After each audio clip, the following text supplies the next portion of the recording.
It's another episode of Off the Game Pod. I'm Joseph, your host, and today we have a slightly different sounding episode for you. So our guys are injured, technical issues here and there, and then we've had to make calls, like talk to our agents. Fabrizio was even on board, G-Gets. We had to make a transfer, a deadline transfer, to sign the man you see here, Mr. Kasim, an Arsenal fan. Strongly. How are you doing, my brother? Good evening, Oche. Yeah, so he's here to talk about everything we've seen in the qualifiers and give you predictions of the games coming up today. So, how are you feeling? I'm good. I'm fine. You're great, yeah? And late, yeah. Welcome. Yes. It's nice to have you on board. Thank you very much. Yeah, so you're going to do us some justice.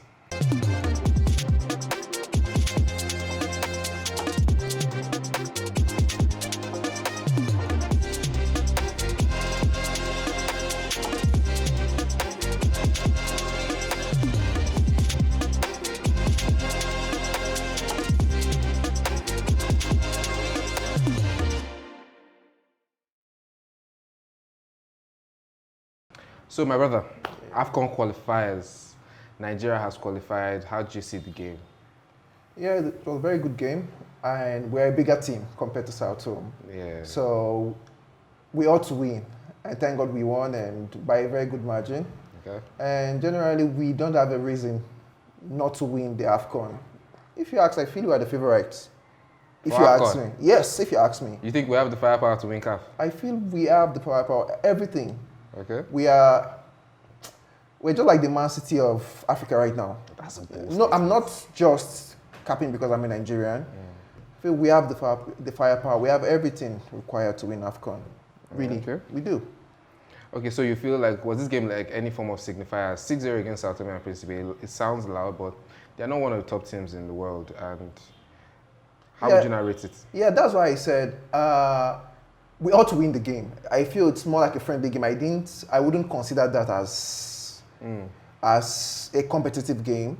It's just like Manchester City playing a team as in the lower division. That's what I consider it like. Though they are a country, with all respect to them, but not compared to the standards of Nigeria.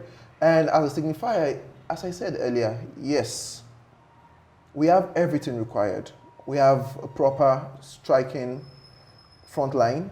Our midfield is settled. It's solid, yeah. Yeah, our defense too. Okay. I wouldn't know about our keeping options, our keepers, but then going forward from the keeper down to the attacking lineup, we are very solid. I didn't see much of the game, so I just maybe 10 minutes, and it was looking like actually a good game. Osimhen scored 3 goals, so he's now the highest goal scorer in qualifier. Do you think he's going to beat Rashid Shekini? Okay, Rashidi Yekini, right? Yekini, I said Shekini. Yeah. Osimhen is good, and he has always proven to be that way all along. We saw what he did for Napoli last season now. So it's not, the guy's not a fluke, he's not a one season wonder. Fair. You understand? And so far, we have seen his track record since 2015 that he emerged in the scene and down to this point.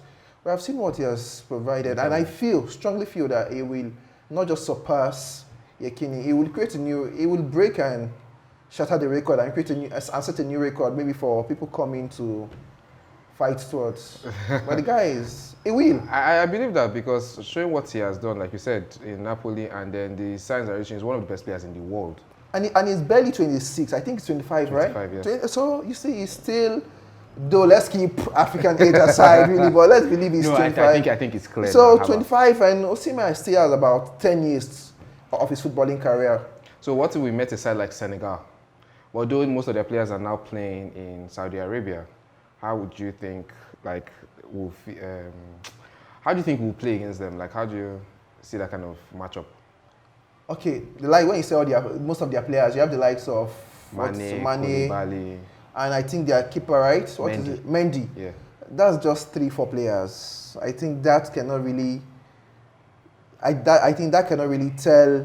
Well, it can to a point because Koulibaly is a very important player in that team, but I don't really think they can stand the Nigeria of now. You're a true patriot. No, but let me be realistic now. Mane, since his move to Bayern Munich, that small injury that happened to him and plus that issue with Sane, Mane has really dropped. Let's face facts. And if Mane knows he still has the ability to play in top level, he wouldn't go to Saudi. Money aside, there are players that had the Saudi offer, but they didn't want to because they know they can still play top league football. So they wouldn't want to go to Saudi. But Mane knows, age-wise, is declining, footballing-wise, is declining. So he wouldn't go there. Take the paycheck. Take the paycheck, and you have Koulibaly too. Same thing as Mane. Only important player there you would tell me, Mendy. So if you're facing Nigeria of today, my brother would beat them. We'll wound them. All right, so talking about qualifiers, right? Let's go into like Euro qualifiers. And we had England, Ukraine. I know it wasn't a big match, right? There are signs that the team is not clicking, though they have players that have elevated their level of play, like Bellingham, Declan Rice, even Maddison. Do you think that team is going to be a problem going into 2024 Euros for them? And do you think they're going to be solid? You say England. I wouldn't say England is cursed, really. But They are now. so in a way, but then look at it. I think past 15, 20 years, they've always had solid teams, solid squad. Not team really. They've only had solid squad. Players but then players playing for top team. But then the output when they come to their national team is very poor. You have the likes of the set of their Lampard, the Owen, the Scholes, the Giroud, the Carrick and the rest. They had a time. And you see what they did there, nothing. Compared to Spain, for example, Spain had quality players too, or they had quality players too. They going to the 2008 Euros, 2010 World Cup, 2012, they had the players. And they still did well. You see, they won the Euros back-to-back, World Cup. So the coaching Spain, let's say he knows his players and he knows how to use them. On the other hand, Southgate does not know how to use his team. Because why is Harry Maguire still in that squad? No, you can't use his performance at Manchester United. He's not playing. You can't use his performance at Manchester United. See, the thing is, that guy is a washing machine. See, there are certain players that don't do well for country, but they do well for club. Okay. And vice versa. And I'm trying to get a particular name right now, but we've seen players like that. For example, no matter how poor Giroud is at Arsenal, when he goes to France, he does well. He scored a banger this period, though. You see. Brought it down on his left leg. So no matter how poor Giroud is, he does well for France. Yeah. There are other players like that, and there are some that would perform very well in their national team when they come to their club side. They don't. I feel Maguire is that kind of player that does well for his team, but let's be realistic. Look at his performance. Look at his statistic at the national team. So I feel like with Maguire, and I say he's a fridge, not because, or a washing machine. Not because, no, not because he's not a quality player, but you can't not get enough club time and it will affect your performance over time. The decline is starting to be visible. John Stones used to cover it, and that's because John Stones plays under Guardiola. So you can see his defensive prowess, you can see his ability to take passes through the channel. Looking at their game against Ukraine, all their passes, when Gueye from Crystal Palace came to fill in, their passes were going left and right or backwards. It's one of the reasons why England could not build up. Do you get? So, and when you look at Maguire, you just look at him and he's slower, he's off the pace, right? He doesn't have the instinct to say, okay, let me take a pass moving forward. Nothing anymore. He has just lost it. And that confidence from the club side is starting to affect him. I think at this point, you drop him and take someone like Tomori and just say, you know what, let's fill up that space and build somebody else. Yeah, but game time can actually help one get his confidence back, right? So if the club does not trust Maguire enough to give him game time, if Southgate feels that Maguire fits in that team, he should give Maguire the play time. He should. There was a time in our national team, Nigeria, that Odewingie was not getting play time. But I had my reservation. I felt he should play because even though he had issues here and there with his club side, he was still a good player, or he was a good player. So why bench him? You understand? It's not, I can't see output. If I don't see output, I will put you on the bench. I'm not going to lie. No, really. I feel Maguire will make that team going to the Euros. It will not affect them. And you're saying it will affect them, okay, because we defeated South Sudan 6-0. Ukraine is not a small team now. Fair, they had passion, child. The No, crowd Ukraine was is not a loud. small team. No, forget the that's passion. Ukraine is not a small team. I don't know their FIFA ranking currently, but Ukraine is not a small team. Give that England of yesterday to play against this same South team that played. Okay, South team is even far-fetched. Give England maybe Nigeria. No, Nigeria no will beat them. You think we'll beat England? Of course, yes. What a draw. What about that draw? A draw at least. That's what not are you a saying? die. What are you saying now? No, that England of yesterday. Yeah. What difference is there, right? If that England that played against Nigeria, I don't know about that, but that performance against Nigeria, no, would win now or would draw. That England, though. Can you put it on Southgate that he's the problem? Think about what you're saying. With the squad they have, that talent. Let me give you that midfield. Declan Rice, Bellingham, Maddison, Foden, Jack Grealish. Do you think with all of that around them, Southgate might just actually be the problem? Okay, now, who are the coaches in England? In English? Yeah, who are the coaches that managed the national team before Southgate? I can't remember any right Now, myself, I can't really get name through right now. But then, if these people can't perform, what makes you think Southgate? At least Southgate took them to the finals of Euros. I think they went to the World Cup quarterfinals. Yeah. So, semis, I think.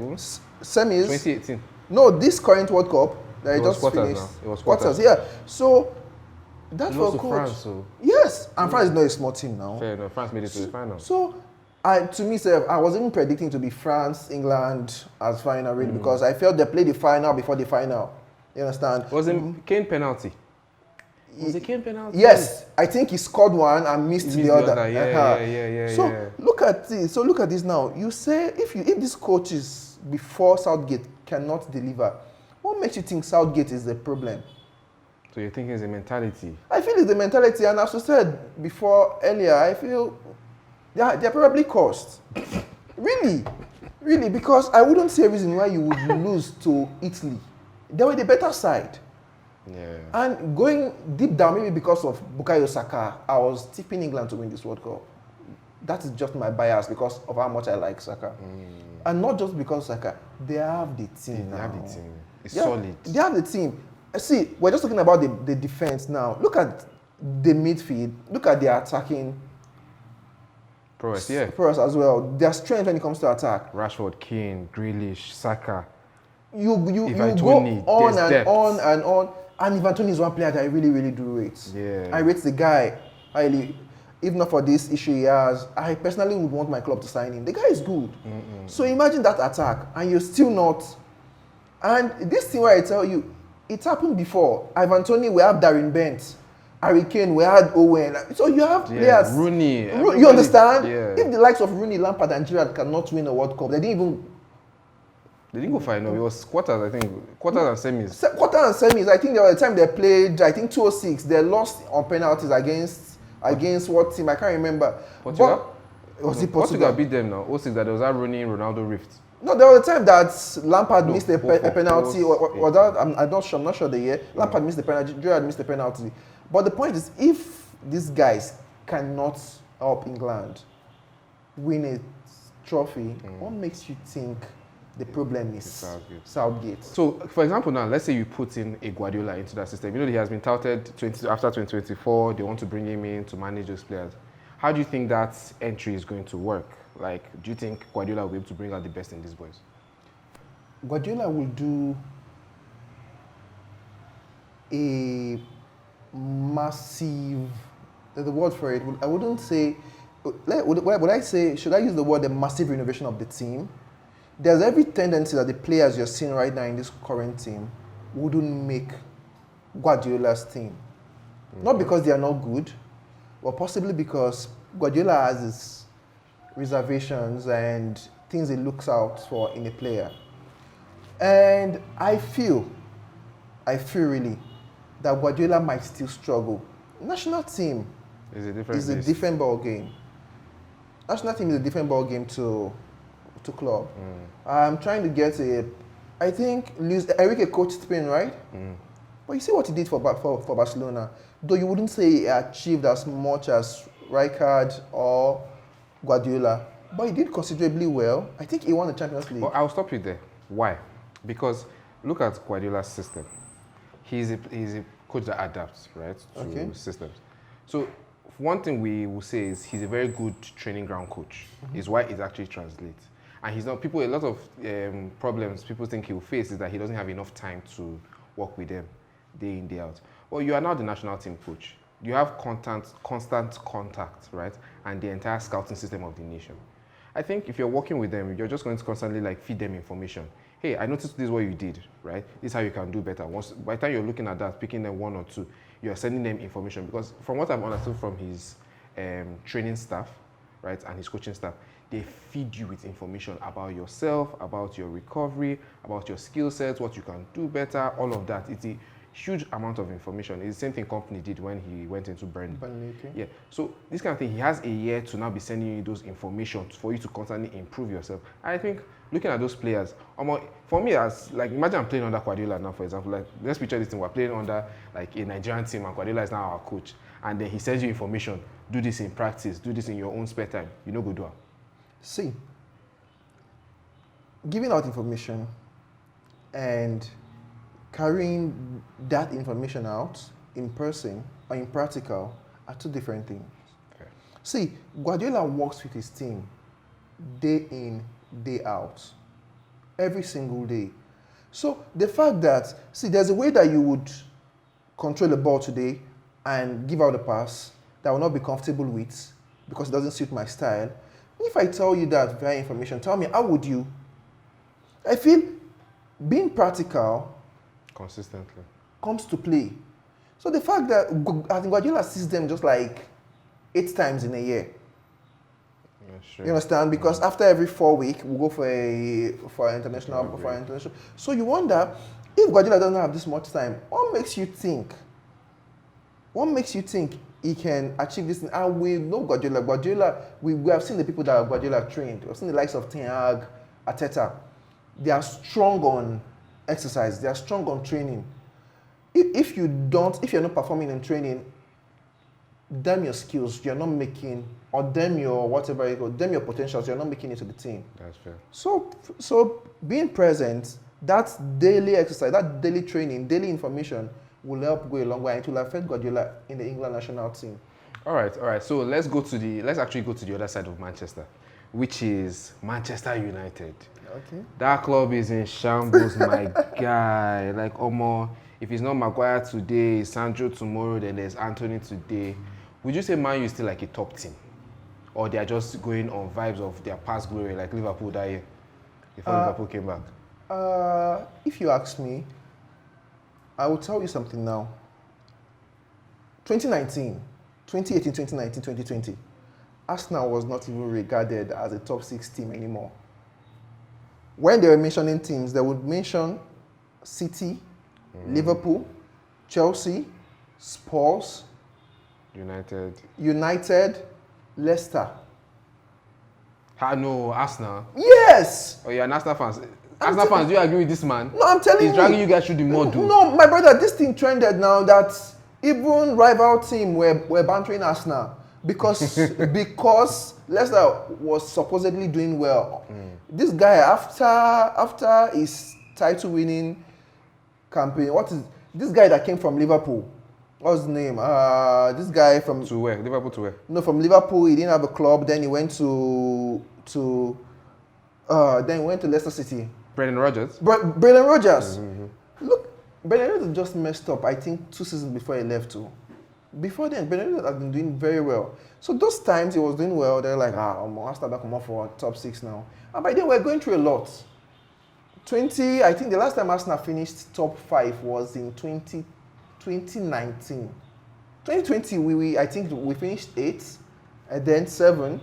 Then recently that was just finished second. And everything you play again. And this is we'll win the league, you understand? Win league? Of course, now, come down. No, I'm supporting you guys. I actually have Arsenal to win. As in, we'll win the league. But Manchester United is going through the same phase right now.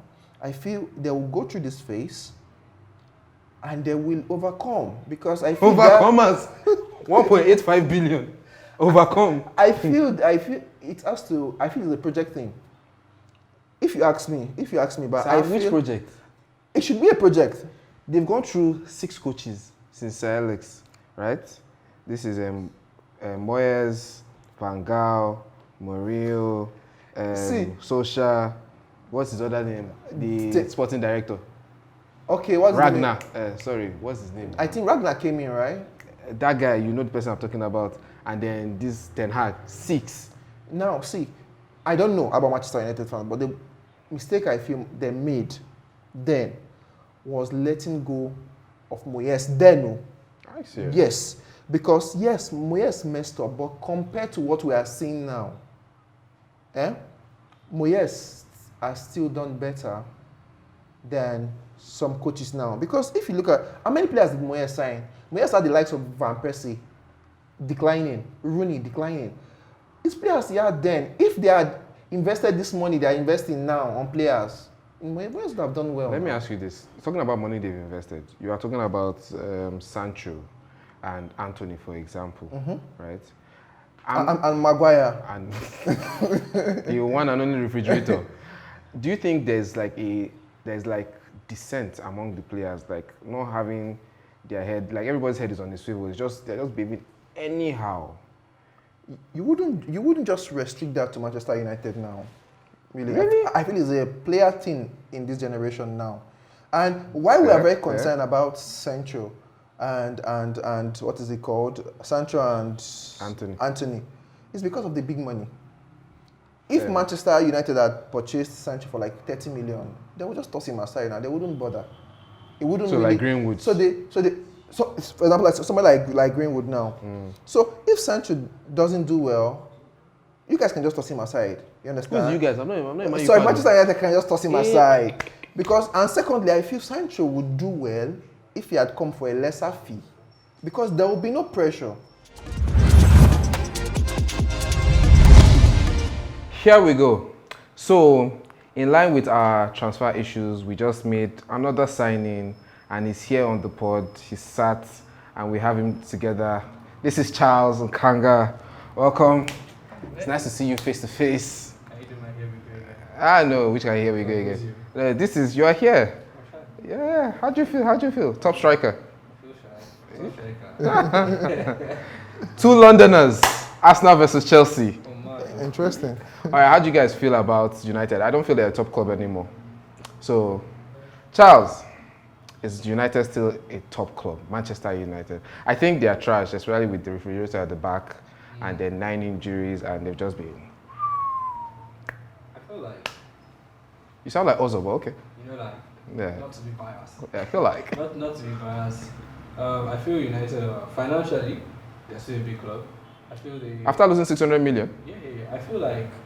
I feel like the early years of the Premier League, where they dominated, they built enough threshold for us to still consider them a big club. Players still want to go to United because they have the vision that they're the ones that will probably bring them back. Not De Jong. No, they are basically that's a different case because he has passion for another club. You can't argue with that. That is Fair like Sane going back to Germany. He had passion for Bayern, so you can't say because he left City or he didn't want to sign a new contract. He needs to see a small club. I feel like United, their issues are very clear.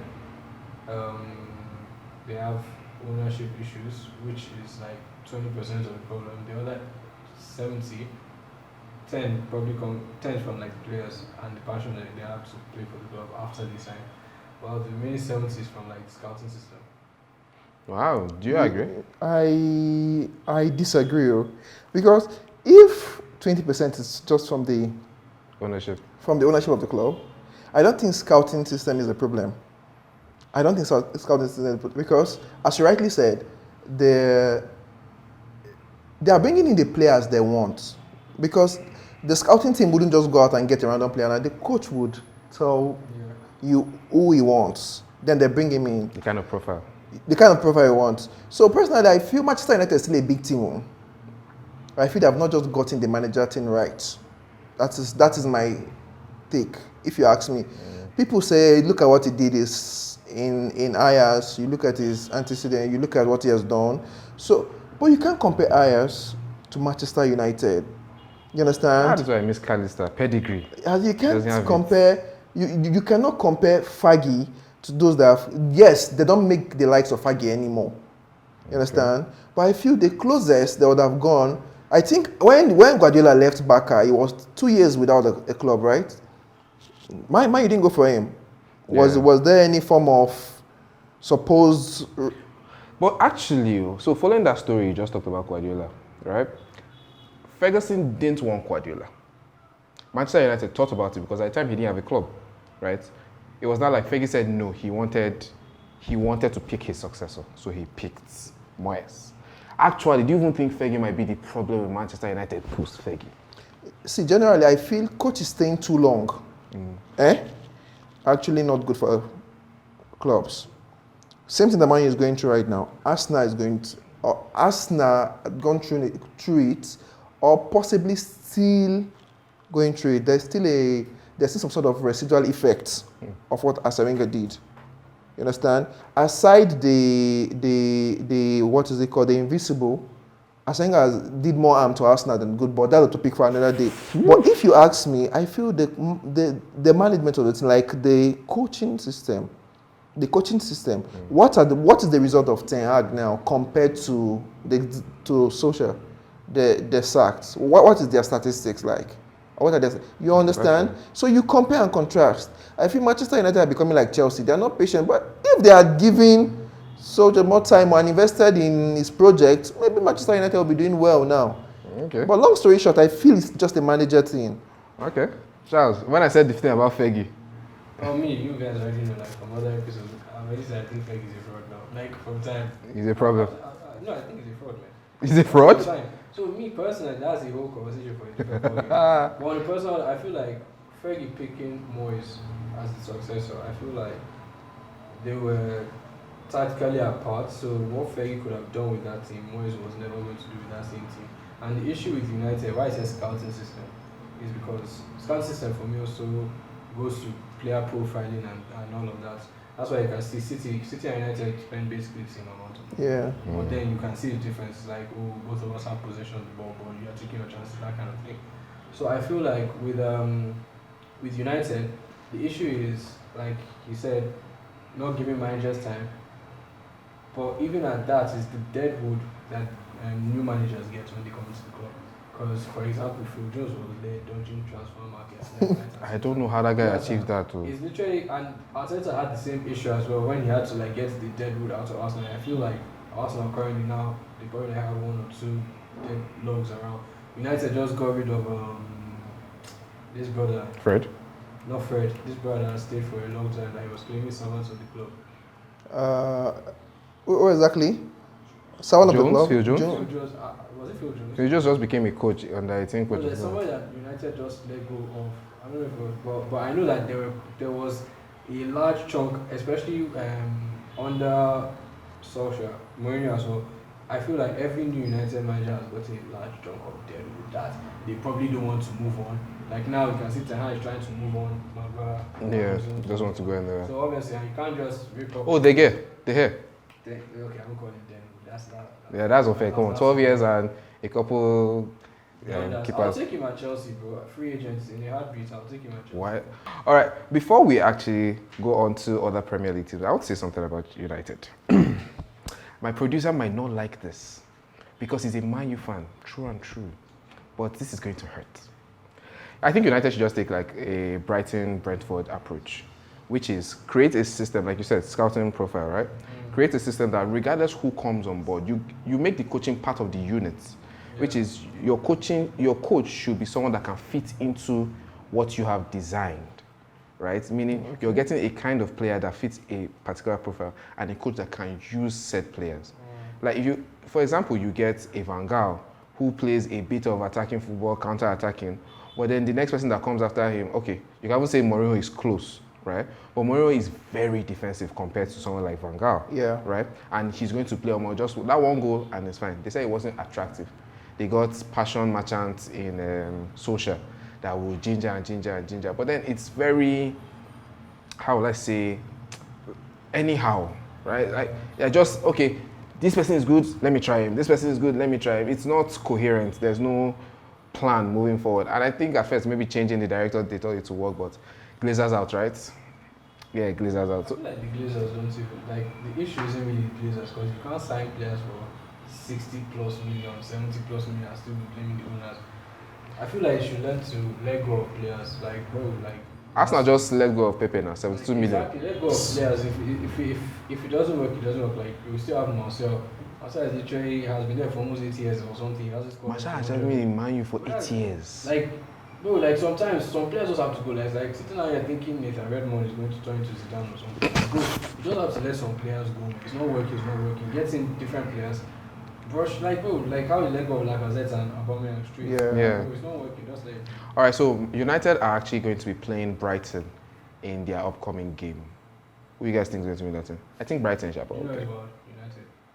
That's about it. It's Old Trafford, right? Let me tell you what is so wild about this thing, man. United go on like some. United win Yeah. random Games, yeah. most random odd games that you probably think, these guys are going to get dead.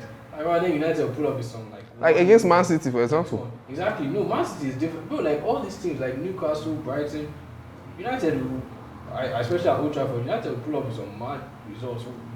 One odd results and they'll probably lose next week or something.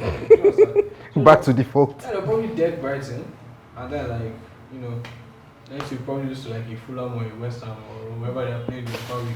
That's how United is, man. Like, Or then how about Tottenham? Tottenham seem to be in a better shape than United this season. They're playing Sheffield. Do you think Tottenham is going to? Who do you think is going to win that game? Tottenham, I tip them to win. I tip Tottenham to win. Is that odds? Can I go and bet on those odds? Yes, of course. They're playing a very good football now. If I lose, I'll follow you. Yes, now. Okay. They're playing a very good football. Posted As the Spurs play a very good football. Have you watched any of their match? Yeah, I watched the Man U beats now. They beat Man U now, 2-0. So they're playing very good football. They are playing freely and they have Madison in form. So they would win Sheffield. Really, they will. You two, you think the same thing? that's if they don't play with Charleston. No, but contrary to Charles, but I feel United will lose to Brighton. They don't have what it takes to beat Brighton. no, they don't. Estupina name. No, they don't. With the likes of Mitoma, March, and who's this other guy? Ferguson. That they will. If Manchester United come out with a draw, they are lucky. But I don't even think they will because you can't get a draw against Brighton. They will always call you. United lost. They are that good. They lost their last game. No, they won. United lost the last game. Against who? Against Arsenal. They lost against Oh yeah! Oh, I forgot it. They lost 3-1 and like I feel like United whenever there's this like media pressure and a lot of focus on them, they win. They will not find a way to come through.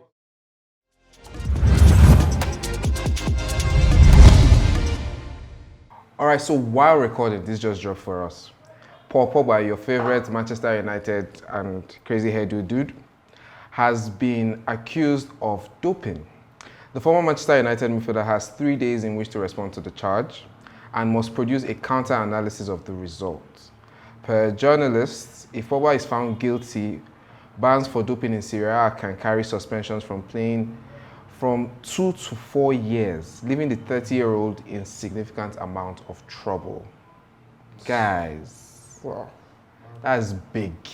that's not a good one, really. It's not a good one. Like, where do you think that leaves his career? 30 years, if he misses 4 years out, and I'm sure FIFA is probably going to actually have their own ban for it. Yeah, investigation and ban. His career is over. I just wish him the best really, because he's 30 now. Yeah. Probably he's thinking about retiring in the next 2-3 years. So he should just retire if he's found guilty. But I pray he isn't found guilty. With the whole thing that's happening with Anthony now, Pogba, it just like it's screaming a lot on footballers and it's just a wild time, man. Happiness for Labile is Huh? happiness for Pogba. Yeah. He has to, at least he got the World Cup and he scored in the final. Fair But if enough. not, like the highlights of his career, like, I mean nothing, bro. Before we go, Neymar or Pogba, who underachieved more? Who on the achievement, Neymar or Pogba? Bro, I'm not going to lie, definitely, yeah. Just pick one. Oof, Out to go. oof. One. Neymar. How about you? Neymar. Neymar. Yeah. My signings of the year. Thank you very much. You guys came clutch. Like, really appreciate it. Guys, hope you enjoyed this episode. These two gentlemen, lovely, and I appreciate you. Normally, if you want to catch more of our content, you can catch us on YouTube, Spotify, Apple Podcasts at Off the Game Podcast, and on our socials for behind the scene content and to see when we're coming up on Twitter, Instagram, and TikTok at Off the Game Pod. Guys, I know ball. Saw all the comments on TikTok and it was really wild and messy, but let's take it easy. See, if you want to come and talk, come here and come and show yourself. Don't be doing all those ones online. Let me even ask you guys. Charles, Haaland or Messi, Ballon d'Or? Ballon d'Or. Haaland. Haaland or Messi, Ballon d'Or? Messi. I would have done this today, but not today. See you guys next time. Keep enjoying the beautiful game. Peace. Thank you. Thank you. That's how I'm going to need a bit to go. How did that contradiction there?